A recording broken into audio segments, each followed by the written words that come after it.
प्यारे बच्चों, mathematics online class में आप सभी का स्वागत है।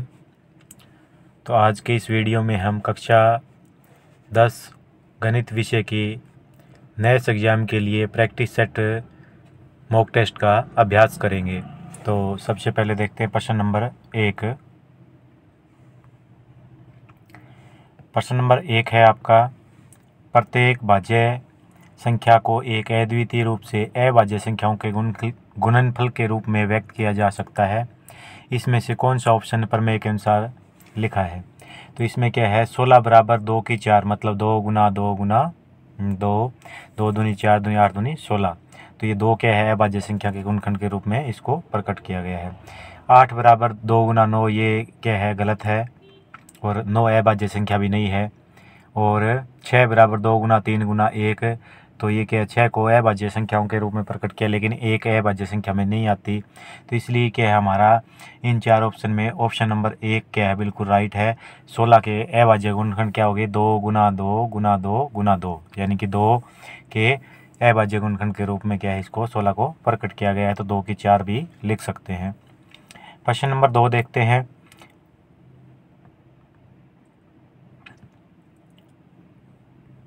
एक शून्येतर मतलब शून्य के अलावा परिमेय संख्या और एक अपरिमेय संख्या का गुणनफल। तो किसी भी अपरिमेय संख्या को क्या है, परिमेय संख्या से गुणा करेंगे तो अपरिमेय संख्या ही प्राप्त होगी हमें। तो इसमें सदैव अपरिमेय संख्या क्या आ जाएगा, हमारा राइट आंसर आ जाएगा। प्रश्न नंबर 3 देखते हैं। जब एक धनात्मक पूर्णांक a को 5 से भाग देंगे तो शेषफल r के मान क्या हो सकते हैं? अगर 5 से भाग दे रहे हैं, शेषफल हमेशा 5 से क्या होगा, छोटा होगा। 5 से छोटा क्या हो सकता है, 0 हो सकता है, 1 हो सकता है, 2 हो सकता है, 3 हो सकता है, 4 हो सकता है। तो 0, 1, 2, 3 या 4। तो ऑप्शन नंबर क्या है, डी आपका राइट आंसर होगा। नेक्स्ट प्रश्न पे चलते हैं। प्रश्न नंबर 4, इनमें से वह संख्या बताइए जो वास्तविक पूर्णांक व परिमेय संख्या तीनों के समूह में, यानी कि ऐसी संख्या बतानी है इन चार ऑप्शन में जो वास्तविक संख्याओं में भी आती हो, पूर्णांक में भी आती हो, परिमेय संख्या में भी आती हो। तो -27 है, ये पूर्णांक भी है, परिमेय संख्या भी है, क्योंकि -27/1 लिख सकते हैं इसको p/q के रूप में, और वास्तविक संख्या भी है। तो ऑप्शन नंबर 1 क्या है, बिल्कुल सही है। दूसरे में 2/3 है, ये पूर्णांक नहीं है।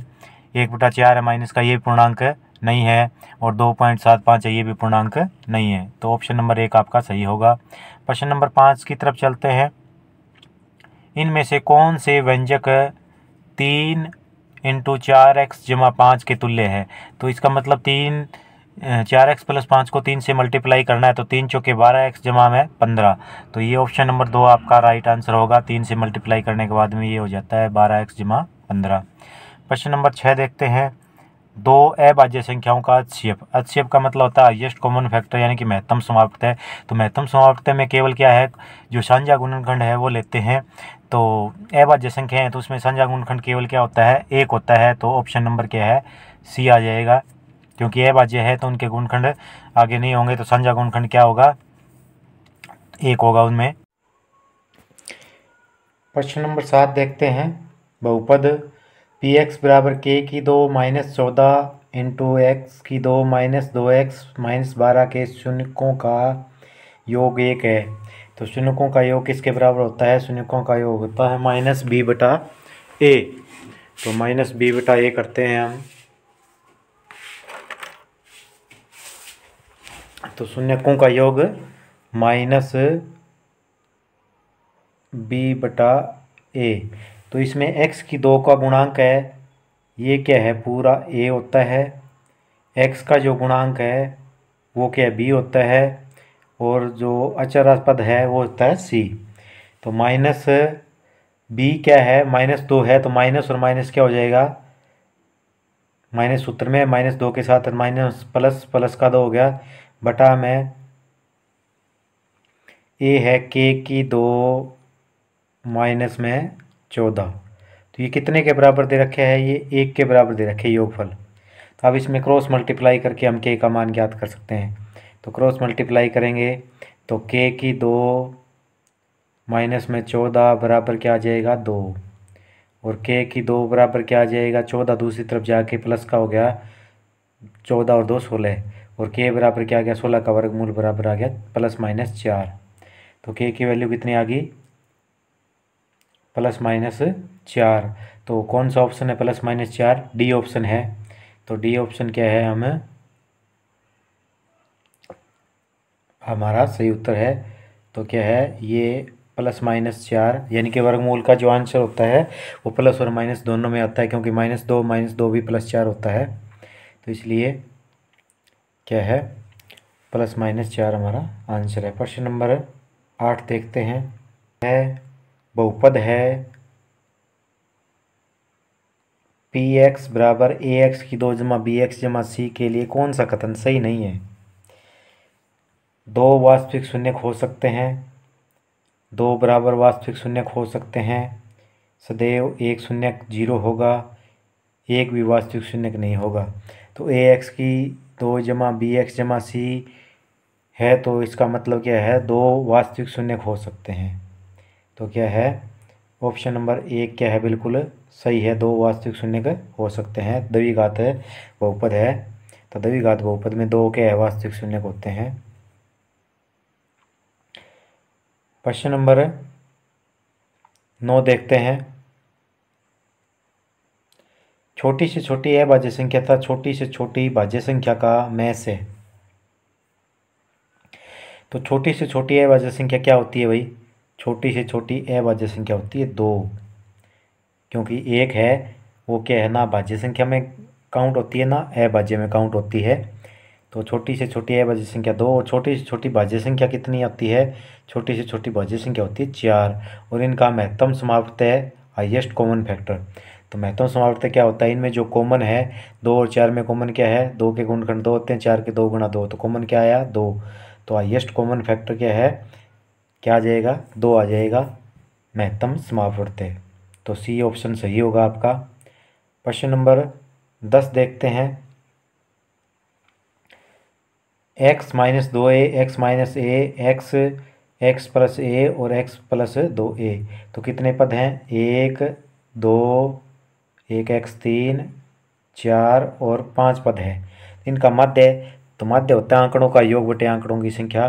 तो आंकड़ों की संख्या 5 है, योग करके देखते हैं अभी। योग करेंगे तो ये 2a है प्लस का, और ये 2a माइनस का 0 हो जाएगा, ये a माइनस का और ये प्लस का 0 हो जाएगा। बच गया x, 1 2 3 4 5 बार x, तो 5x क्या है योग आ गया। तो 5 से 5 कैंसिल कर देंगे, आंकड़ों का योग बटे आंकड़ों की संख्या करेंगे, 5 से 5 कैंसिल हो गया, माध्य बराबर आया x। तो ये क्या है पहला ऑप्शन आपका सही हो जाएगा। ऑप्शन नंबर 1 क्या है आपका सही उत्तर होगा। तो प्रश्न नंबर 11 देखते हैं।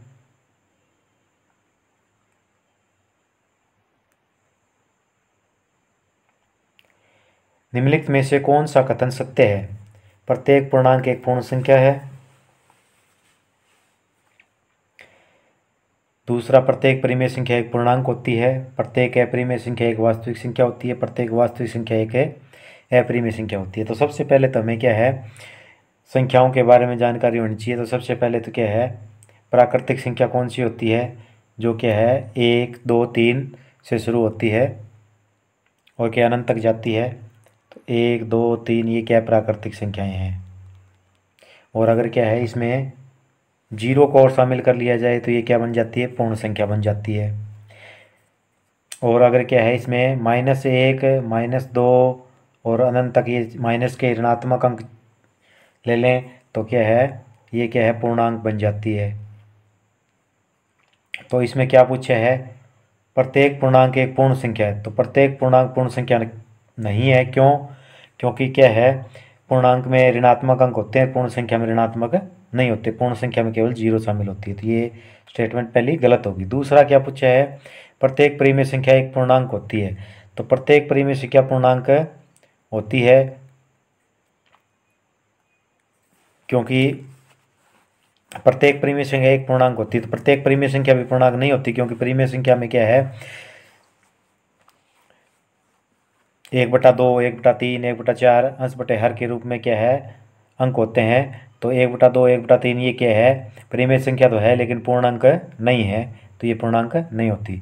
प्रत्येक अपरिमेय संख्या एक वास्तविक संख्या होती है, तो ये बिल्कुल सही है, क्योंकि वास्तविक संख्या में परिमेय और अपरिमेय दोनों संख्याएं होती है, तो प्रत्येक अपरिमेय संख्या वास्तविक संख्या होगी।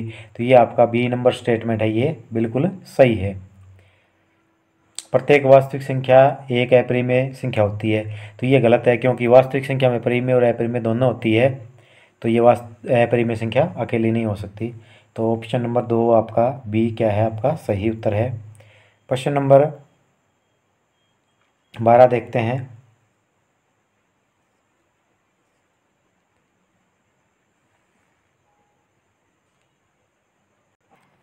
क्वेश्चन नंबर 12 है कोस 30 कोस 60 डिग्री माइनस में साइन 30 साइन 60 डिग्री। तो कोस 30 डिग्री का मान कितना होता है, वर्गमूल 3/2।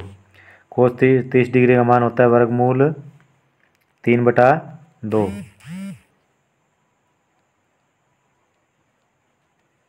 और कोस 60 डिग्री का मान होता है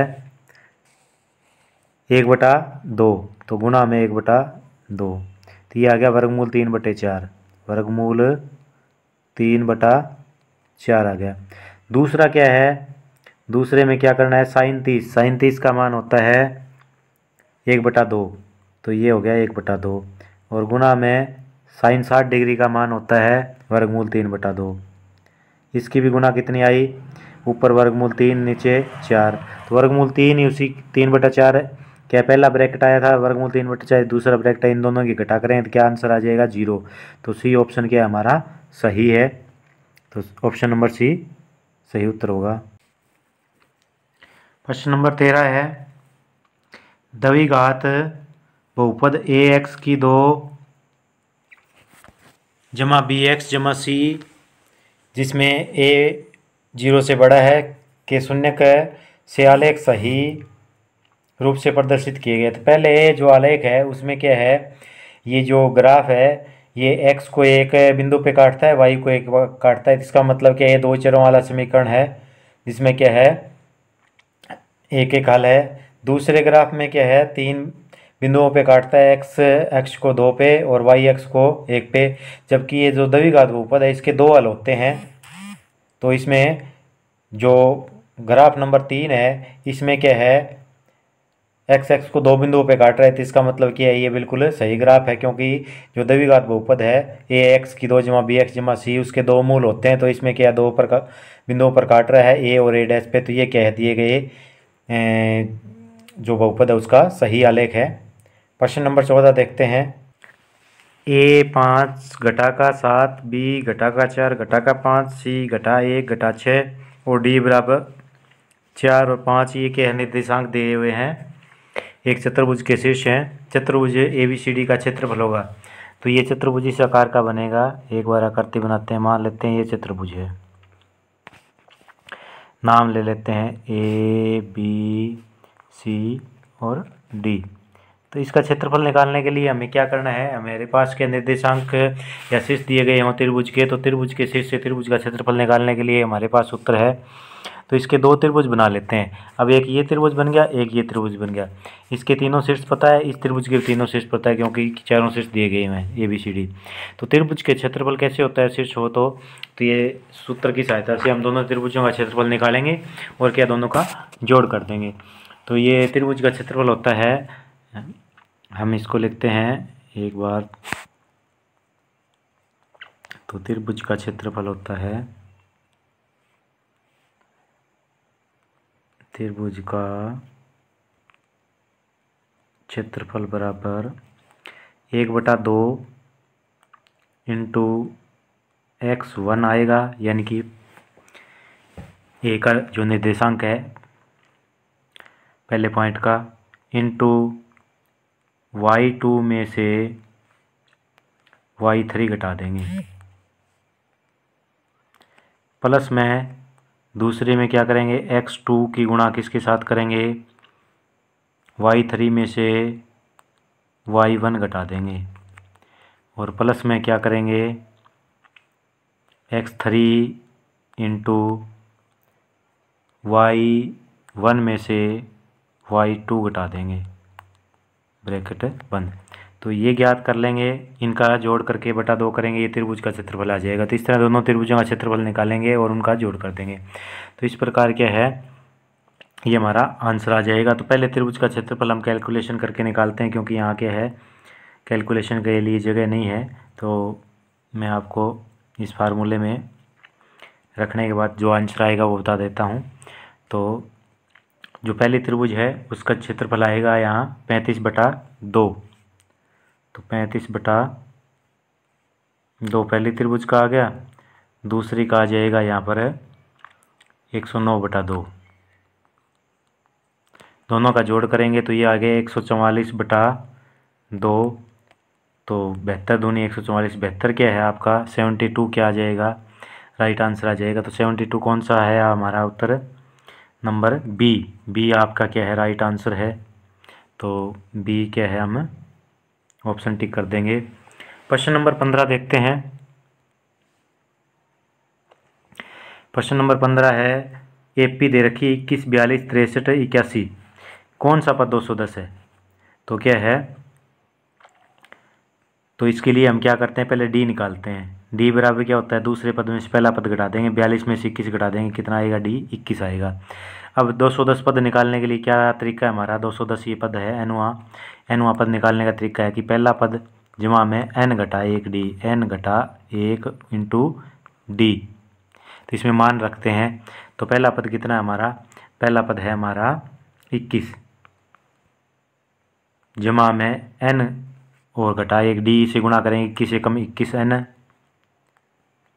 इसको हम थोड़ा सा दोबारा लिखते हैं, तो सीधा ही हम क्या है सरल करते हैं इसको। तो पहला पद है 21 जमा में n घटा 1 गुणा डी करें, डी 21 है तो 21 n घटा में क्या है 21, तो n घटा 1 गुणा डी कर दिया, डी 21 था। पहला पद जमा n घटा 1 इंटू डी हो गया, बराबर कितना है, ये है हमारा 210 है nवां पद। अब क्या करेंगे, ये 21 जमा का ये घटा का 0 हो गया, 21n बराबर 210 आया। n की वैल्यू निकालेंगे तो 210 के बटा में 21 चला जाएगा, 21 आया 210, तो कितना आया आपका n, 10वां पद आ गया। तो क्या है, हम लिख देते हैं 10वां पद कौन सा, इसमें 10वां पद है ये आपका बी, राइट आंसर है। तो क्या है, बी पे टिक कर देते हैं। प्रश्न नंबर 16 है,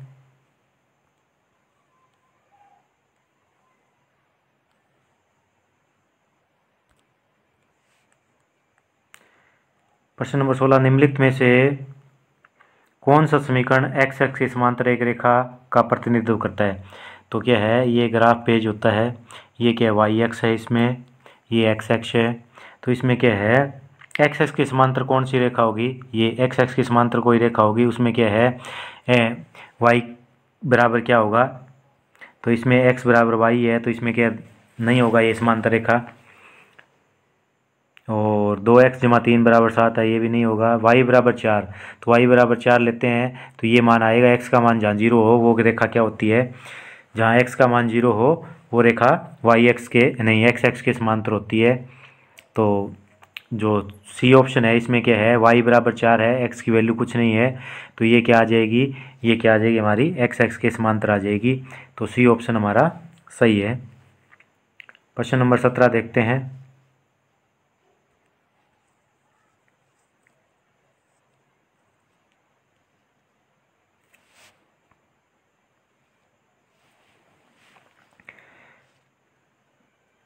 एक ठेकेदार पहले मीटर के लिए 1000 रुपये की लागत से 50 मीटर गहरा कुआं खोदने के लिए सहमत है, और क्या है दूसरे मीटर के लिए 1040 रुपये, तीसरे के लिए 1080। तो ये क्या बन जाती है हमारी एपी। तो सबसे पहले 1000 पहले फुट के लिए, दूसरा फुट खोदता है वो 1040 रुपये में, तीसरा फुट खोदता है 1080 रुपये में। इस तरह वो क्या 50 फुट तक चलेगा। तो ये एपी बन जाती है। एपी में डिफरेंस डी कितना आता है, इसका सबसे पहले डी निकालते हैं हम। तो इसका डी आता है भाई 40 रुपये का अंतर है। दूसरे पद और पहले पद में कितने का अंतर है? 40 का। तीसरे और दूसरे में भी 40 का है, तो डी आ जाता है 40। तो क्या है, डी हमें याद रख लेते हैं, 40 आता है। उसके बाद में क्या है, 50 जो फुट गहरा कुआं है उसके लिए कितनी लागत लगी? कुल का मतलब क्या है, 50 पदों का जोड़ ज्ञात करना है। तो जोड़ का सूत्र क्या होता है? जोड़ का सूत्र होता है n/2। तो जोड़ के लिए सूत्र है n/2, यानी कि 50 है कुल, तो 50/2 क्या कर देते हैं हम? सीधा ही 25 कर देते हैं। तो 25 कर दिया। अब 2a, 2 गुणा में पहला पद 1000 है, तो कितना कर देते हैं हम? सीधा ही 2000 कर देते हैं। n/2 यानी कि क्या है, 50/2 25 आ गया। 2a यानी पहला पद, तो पहला पद 1000 है, तो इसको 2 से गुणा करेंगे, 2000 हो गया। जमा में n/1d, n/1 कितनी है? 50 है, तो 1 घटा दिया 49d, तो 49 गुणा 40 कर लेते हैं। कितना कर लेते हैं? 49 को 40 से गुणा करते हैं। 4 से गुणा करके 0 लगाते हैं, 4 9 36, हासिल लगी 3, 4 चौक 16, 3 19, 1960 रुपये हो गया। 49 को 40 से गुणा करी तो 1960। तो अब इसको क्या सरल करते हैं हम, 2000 3000, ये आ गया आपका 3960। इसको 25 से गुणा करनी है। 3960 को 25 से गुणा करनी है। 3960 को 25 से गुणा करते हैं।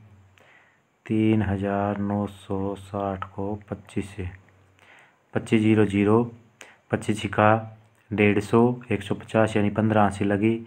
25 निमा 225, 225 और 15 240 का 0 हासिल लगी 24, 25 3 75 और 24 कितने हो गए? 99।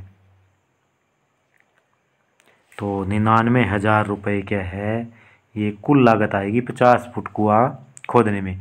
तो ऑप्शन नंबर बी आपका क्या है, राइट आंसर होगा। तो आगे चलते हैं प्रश्न नंबर 18 पे।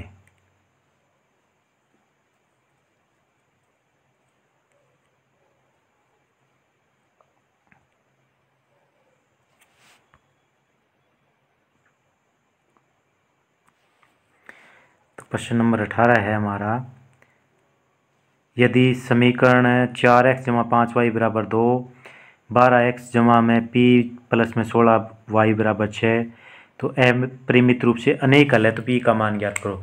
तो अगर दो चर वाले रेखिक समीकरण है तो उसमें क्या करते हैं हम, a1/a2 ज्ञात करते हैं, फिर b1/b2 ज्ञात करते हैं, और फिर c1/c2 ज्ञात करते हैं। तो अगर ये तीनों बराबर हों तब क्या होते हैं, अनेक हल होते हैं। तो ये ज्ञात कर देते हैं। x का गुणांक है, ये क्या है, a होता है, y का गुणांक b होता है, और अचर राशि है वो c होता है। तो आइए देखते हैं। तो सबसे पहले समीकरण है, इसमें 4 क्या है, a1 है, तो 4 बटा में दूसरी समीकरण में गुणांक कितना है, 12 है। तो इसको थोड़ा सा हम ऊपर लिखते हैं, 1 मिनट। तो a1/a2 पहले में कितना आया, x का गुणांक कितना है, 4, बटा में दूसरे में x का गुणांक कितना है, 12। तो इसको काट दिया, कितना आया, 1/3 आया। अब b1/b2 ज्ञात करते हैं, ये तो हो गया a1/a2। अब ज्ञात करते हैं b1/b2, b1/b2। तो b1 क्या होता है, y के साथ जो गुणांक है ये है 5, और दूसरे में क्या है, p जमा 16, p जमा में 16। तो ये इसे 1/3 के बराबर करेंगे, किसके बराबर करेंगे, 1/3 के बराबर करेंगे। और इसमें दूसरा c1 c2 कितना है, 2/6, तो ये भी काट के 1/3 आ गया। तो क्या है, अनेक हल के लिए तीनों क्या होने चाहिए, बराबर है, यानी कि तीनों का मान 1/3 1/3 1/3 होना चाहिए। तो ये जो b1 b2 है, इसमें p की वैल्यू दे रखी है नहीं, p प्लस 16 दे रखी है 5 के बटा में, तो इसके बराबर 1/3 कर देंगे तो क्या आ जाएगा, हमारी p की वैल्यू आ जाएगी। तो क्रॉस मल्टीप्लाई करते हैं, p जमा 16 बराबर क्या आ गया 15। क्रॉस मल्टीप्लाई करते हैं बराबर 1/3 रख के, तो p जमा में 16 बराबर 5 दिए 15। p बराबर क्या आ जाएगा, 16 दूसरी तरफ जाके माइनस का हो जाएगा, तो 15 माइनस 16 कितना हो गया -1। तो p की वैल्यू कितनी आई -1। देखते हैं इसमें कौन से में है, p की वैल्यू आती है हमारी -1।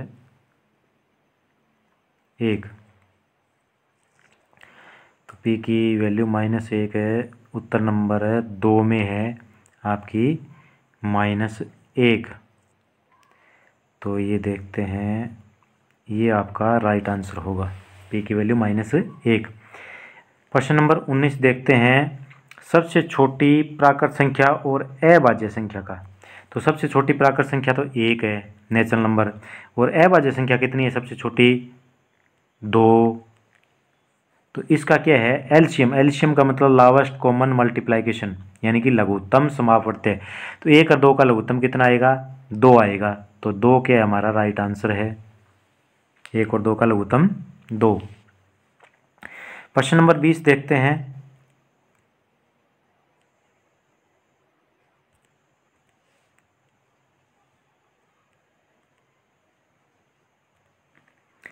ए ओ बी 4 सेंटीमीटर त्रिज्या वाले वृत्त का एक त्रिज्या खंड है। तो त्रिज्या खंड क्या होता है, जैसे ये वृत्त है, ये इसका केंद्र है, तो ये और ये दो त्रिज्याओं के बीच का जो क्षेत्र होता है वृत्त के अंदर, वो त्रिज्या खंड होता है। तो ये क्या है, इसका त्रिज्या खंड कहलाएगा। ये लघु त्रिज्या खंड है, ऊपर वाला क्या है, ये वृत्त त्रिज्या खंड है।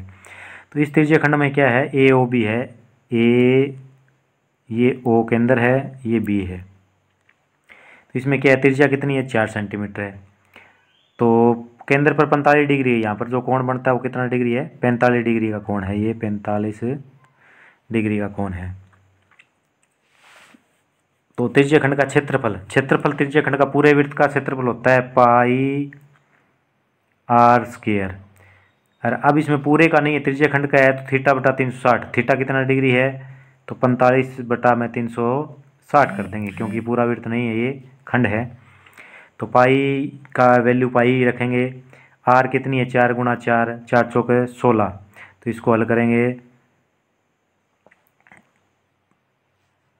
पाई गुणा में 4 गुणा में 4 गुणा में 45 बटा 360। इसको सल करेंगे, 4 नीम 36, 0 की 0, 45 कम 45, 45 दूनी 90, 2 से 2 दूनी 4, तो क्या बच गया 2 बच गया और पाई बच गया। तो कितना आया 2 पाई। देखते हैं कौन सा है 2 पाई, इसको साफ करके ये देखो, उत्तर नंबर बी क्या है हमारा 2 पाई है, ये क्या है राइट आंसर होगा प्रश्न नंबर 20 का। अब देखते हैं प्रश्न नंबर 21 है हमारा, 100 संख्याओं का माध्य 50 पाया गया, लेकिन बाद में यह देखा गया इसमें से एक संख्या 150 को गलत तरीके से 50 के रूप में लिख लिया गया, सही माध्य है। तो 100 संख्याओं का माध्य 50 है, तो माध्य को संख्याओं से गुणा कर देंगे तो कुल योग आ जाएगा। तो कितना हो गया, 100 को 50 से गुणा करेंगे तो क्या हो गया, 100 गुना 50 5000 हो गया। ये आ गया आंकड़ों का जोड़, क्योंकि माध्य को संख्या से गुणा करते हैं तो वापसी क्या आ जाता है, जोड़ आ जाता है। तो कितना आ गया 5000, 50 को 100 से गुणा करेंगे, 2 जीरो और लगी 5000 आ गया, ये आ गया जोड़। अब इस जोड़ में क्या गड़बड़ हुई है कि 150 को गलत तरीके से 50 के रूप में लिखा गया। मतलब क्या हो गया कि लिखा गया 50 से, लिखना था 150, मतलब कितना हो गया 100 कम लिखा गया। तो इसमें क्या कर देते हैं 100 और जोड़ देते हैं, 100 जोड़ने के बाद ये कितना हो जाएगा 5100 हो जाएगा। अब आंकड़ों का जोड़, ये जोड़ था ये गलत हो गया था, जोड़ कितना आना चाहिए था 5100 आना चाहिए था, और संख्या कितनी थी 100 की 100 ही थी। तो आंक माध्य बराबर क्या होता है, आंकड़ों का योग बटे आंकड़ों की संख्या। योग ये आना चाहिए अब 5100, और संख्या वही 100 है, तो आंकड़ों का योग बटे आंकड़ों की संख्या, तो 2 जीरो से 2 जीरो कैंसिल होगी। अब माध्य कितना आएगा आपका 51 आएगा, पहले 50 था अब कितना आएगा 51। तो ये सी उत्तर क्या है आपका राइट आंसर होगा 51, नया माध्य आएगा। अगला प्रश्न देखते हैं, प्रश्न नंबर 22। तो प्रश्न नंबर 22 चेक करते हैं भाई। एक त्रिभुज के शीर्ष दे रखे हैं, त्रिभुज का क्षेत्रफल है। तो ऊपर 17 नंबर सवाल था शायद, उसमें त्रिभुज के क्षेत्रफल का क्या है सूत्र बताया गया था आपको, उस सूत्र की सहायता से। तो प्रश्न नंबर 22 में त्रिभुज के क्षेत्रफल के सूत्र की सहायता से क्या हमें क्षेत्रफल ज्ञात करेंगे, तो ये आएगा 1 इकाई। तो 1 इकाई इसका राइट आंसर आ जाएगा। प्रश्न नंबर 23 देखते हैं। 30 सेंटीमीटर की ऊंचाई वाला एक बेलन है, त्रिज्या 14 सेंटीमीटर है। एक नया बेलन बनाने के लिए इसे पिघलाया जाता है जिसकी त्रिज्या 7 सेंटीमीटर है। नए सिलेंडर की ऊंचाई ज्ञात करो। तो पहले इसका आयतन निकाल लेते हैं। आयतन किसके बराबर होता है, तो नए बेलन है, इसकी ऊंचाई ज्ञात करनी है। तो ऊंचाई कैसे आएगी, पहले जो पुराने वाला बेलन है उसका आयतन आएगा पाई आर है 14 गुणा में 14 आर स्क्वायर, और एच कितनी है 30। अगर इस आयतन को क्या कर देते हैं हम, जो नया बेलन है उस आयतन के बराबर मिलेगा, तो बराबर मिलेगा तो उसमें क्या है एच हमें ज्ञात करनी है। तो उसमें पाई आर स्क्वायर है, वो एच निकालेंगे तो इसके बटा में आ जाएगा, पाई बटा में आ जाएगा इसका। और क्या है, पाई बटा में आ जाएगा, और आर कितनी है 7 गुणा में 7। तो ये क्या आ जाएगा, एच का मान आ जाएगा ये। तो इसको कैलकुलेट करते हैं, पाई से पाई क्या कर देते हैं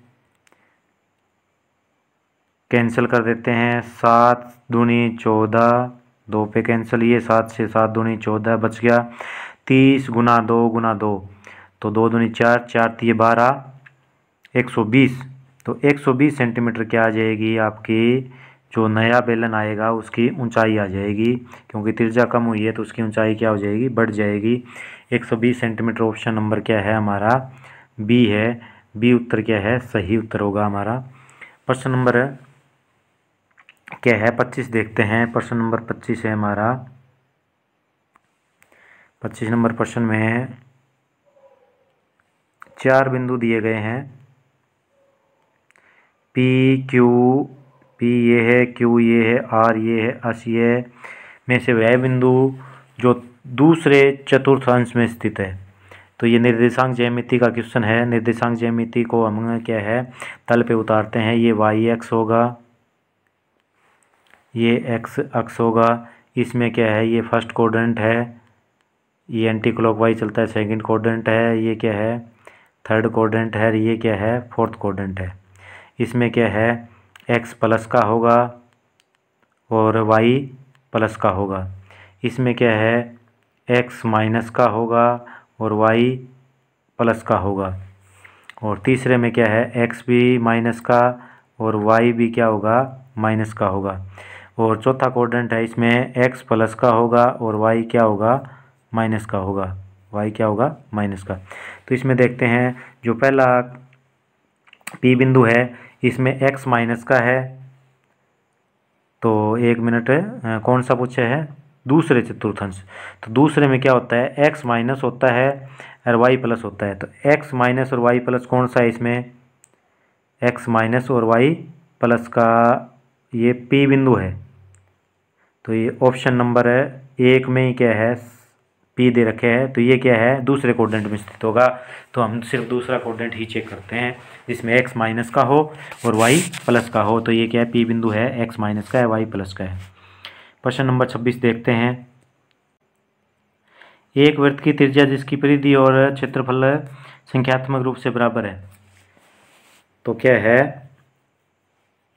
त्रिज्या निकालनी है वृत्त की, परिधि किसके बराबर होता है हम देखते हैं। परिधि होता है 2 पाई आर, जो घेरा होता है ये वृत्त है, तो ये जो घेरा होता है ये होता है परिधि।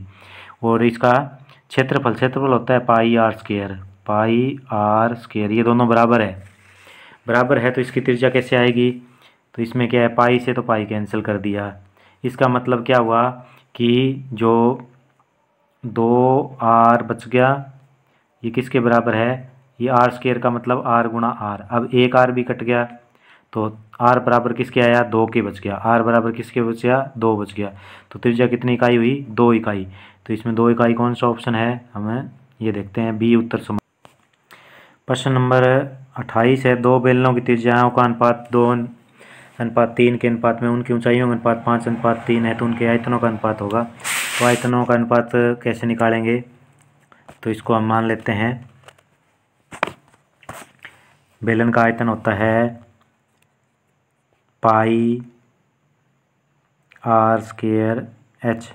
अनुपात ज्ञात करना है तो क्या है, दोनों को बटा में रख देते हैं। पहले का क्या है, पाई आर स्क्वायर, आर कितनी है 2, तो 2x मान लेते हैं इसका स्क्वायर, और क्या है गुणा में एच कितनी है इसकी, पहले की 5। ये तो त्रिज्याएं हैं, पहले की 2 है, दूसरे की 3 है, और ऊंचाई है पहले की 5 है, दूसरे की 3, तो 5 ले लेते हैं गुणा में 5। पाई आर स्क्वायर एच, दूसरे का पाई आर स्क्वायर, दूसरे की आर कितनी है 3 है, तो 3x स्क्वायर ले लेते हैं। ये 5h ले लो या जो भी है, कोई बात नहीं है। आर स्क्वायर और h क्या है आपका, अच्छा इसमें 3, तो क्या पाई से पाई कैंसिल हो गया। ये कितना आया 4x स्क्वायर और 5 4 5 20x स्क्वायर आ गया। नीचे आ गया 3 तिया 9, 9 तिये 27x स्क्वायर, x के से x कट गया, 20:27 आ गया आपका। तो 20:27 कौन से में है, 20 अनुपात, यानी कि त्रिज्या का तो क्या होता है स्क्वायर और ऊंचाई की सीधी गुणा, तो इसमें सीधा हम डायरेक्ट भी कर सकते हैं। देखो त्रिज्या पहले की कितनी है, पहले की है आपकी त्रिज्या 2, तो 2 दूनी 4, और ऊंचाई कितनी है 5, तो 4 5 कितना हो गया 20, तो त्रिज्या का तो अनुपात होगा 20। दूसरी का पहले का जो है उसका आयतन का हो गया 20, दूसरे का है त्रिज्या 3, तो 3 तिया 9, गुणा ऊंचाई कितनी है इसकी 3, 9 तिये 27, तो दूसरे का आयतन है 27। तो 20:27 क्या है आएगा, ये ऑप्शन नंबर सी आपका सही है। प्रश्न नंबर 24 देखते हैं। प्रश्न नंबर 29 है, दी गई आकृति में ए बी और सी दो जीवाएँ, तो ये ए बी जीवाएँ, ये सी ई जीवाएँ एक दूसरे को ऊपर लंब है, और ए डी सी कोण ये है 30 डिग्री दे रखे है, और बी सी और बी ई बराबर है, ये भुजा और ये बराबर है। तो सी बी ई बराबर है, सी बी कोण बताना है, ये कोण का निशान होना चाहिए इसमें। तो सी बी कोण किसके बराबर है, सी बी ई, यानी कि ये कोण बताना है हमें। तो ये कोण कैसे ज्ञात करेंगे, ये जो 130 डिग्री कोण है, ये एक है देखो ए बी सी डी एक चक्रीय चतुर्भुज है, ए बी सी डी एक है चक्रीय चतुर्भुज है। चक्रीय चतुर्भुज के समूह कोणों का जोड़ 180 डिग्री होता है, ये 130 डिग्री है, तो ये बी का जो इस साइड का कोण है ये कितना डिग्री होगा 130, 180 में से 130 गया 50 डिग्री, और इस साइड का भी कितना हो जाएगा फिर 50, क्योंकि ये त्रिभुज ये इसके सर्वांश होगा, तो टोटल कितना हो जाएगा बी कोण पूरा 100 डिग्री का आ जाएगा आपका राइट आंसर। नेक्स्ट क्वेश्चन देखते हैं, 29 नंबर है आपका, यदि एक लंबवर्तीय बेलन का व्यास 10 सेंटीमीटर ऊंचाई 4 है, इसका कुल पृष्ठीय क्षेत्रफल, तो बेलन का पृष्ठीय क्षेत्रफल क्या होता है, कुल पृष्ठीय का मतलब संपूर्ण पृष्ठीय निकालना है, तो उस बेलन का संपूर्ण पृष्ठीय होता है 2 पाई आर, आर प्लस में एच, ये क्या क्षेत्रफल होता है, तो 2 मान भरते हैं, 2 गुणा में पाई 22/7 वैल्यू पुट करनी है, क्योंकि पाई इसमें वैल्यू पुट कर रखी है, गुणा में आर, आर 10 है तो कितनी हो जाएगी, व्यास 10 है तो त्रिज्या कितनी हो जाएगी 5, त्रिज्या व्यास की आधी होती है, गुणा में 5 नहीं 2 पाई आर, और ब्रैकेट में आर प्लस क्या आ जाएगा यहाँ ब्रैकेट में आर प्लस एच, तो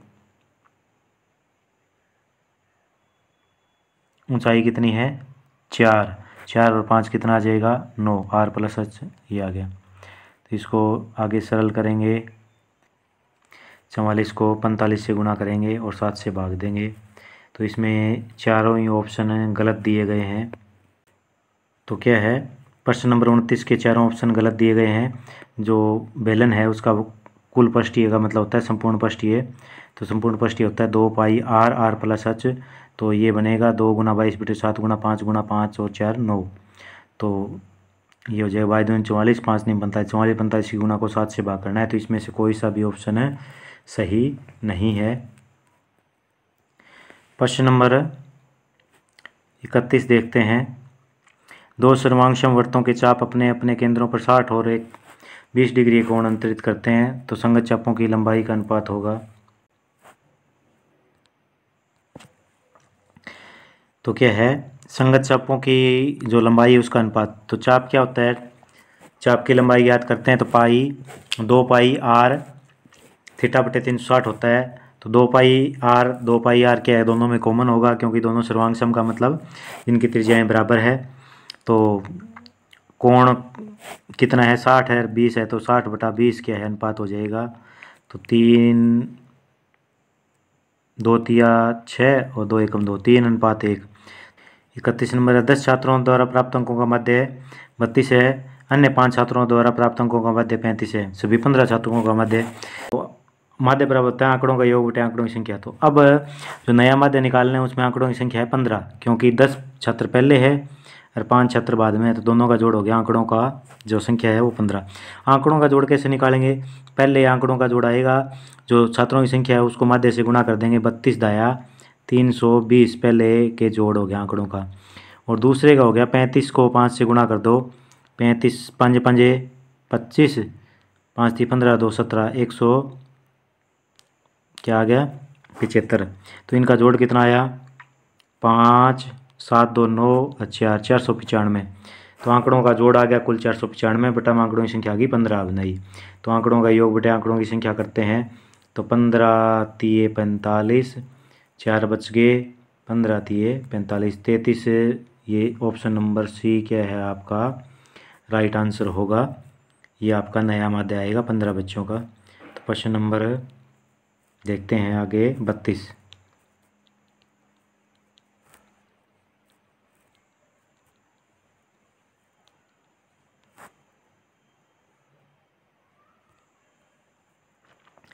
आकृति दी गई है भाई, इसमें ओ वृत्त का केंद्र है, कोण ए सी बी ये ऊपर 30 डिग्री है, ए ओ बी। तो ये एक प्रमेय है आपका कि किसी भी वृत्त की चाप द्वारा जो क्या है केंद्र पे बना कोण है वो शेष भाग के कोण का दुगुना होता है। तो ये 30 डिग्री है, तो केंद्र पे बना कोण ऑटोमेटिक कितना डिग्री होगा, इसका दुगुना क्या हो जाएगा 60 डिग्री। तो ये सी ऑप्शन आपका सही उत्तर है। शेष भाग पे वृत्त के बना कोण केंद्र पे बने कोण से आधा होता है, केंद्र पे क्या होगा दुगुना होगा, तो ये 30 की बजाय 60 हो जाएगा दुगुना। नेक्स्ट क्वेश्चन देखते हैं 33 नंबर। तो दो खंबे हैं ए बी 6 मीटर और क्या है सी डी खंबा है ये 11 मीटर है, एक ज़मीन पर खड़े हैं जैसा कि चित्र में दिखा रखे हैं, देखो आकृति में ये 6 मीटर खंबा है, ये 11 मीटर खंबा है। तो बी सी बराबर 12 है, तो ए डी बराबर होगा। तो ये ए डी की लंबाई ज्ञात करनी है, तो ये कैसे ज्ञात करेंगे,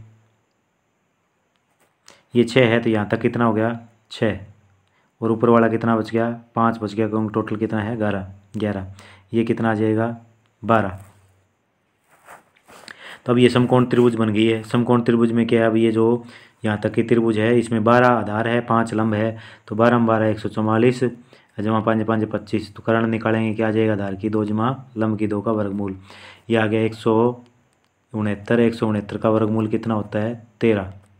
तो इसमें आ जाएगी आपकी 13, पहला ऑप्शन क्या है बिल्कुल सही है, 13 इकाई आ जाएगा। ये वर्ग मीटर वैसे गलत लिख रखे है इसने, 13 मीटर होना चाहिए। तो प्रश्न नंबर 35 की तरफ चलते हैं।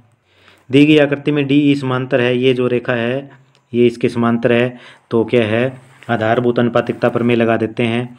तो ये 2 सेंटीमीटर है, ये 5 सेंटीमीटर है, और ये 3 है, ये 5 है। तो क्या ज्ञात करना है हमें, बी सी बराबर है ए डी 2 सेंटीमीटर है, ए बी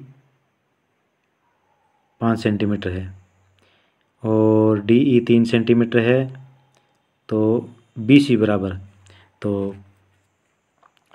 तो ये समांतर है तो आधारभूत अनुपातिकता प्रमेय क्या कहता है कि AD बटा में AB, तो 2/5 ये बराबर होगा 3/में BC। तो आर पार गुना कर देते हैं यहाँ पर हमें, तो BC गुना 2 बराबर आ जाएगा 5 दिए 15, तो BC गुणा में 2 बराबर आ गया 5 दिए 15, और BC ज्ञात करेंगे तो 2 यहाँ पर आगे बटा में चल जाएगा, 15/2 के कितना आ गया 7.5। तो 7.5 कौन सा ऑप्शन है? डी ऑप्शन है ये। डी ऑप्शन आपका क्या आ जाएगा? राइट आंसर आ जाएगा। यानी कि क्या करते हैं 2/5 बराबर कर देते हैं 3/BC, क्रॉस मल्टीप्लाई करने पर ये क्या आ जाता है? BC आ जाता है 7.5। तो इसी के साथ क्या है आज का ये जो अभ्यास नेस का प्रश्न पत्र था ये हमने हल किया।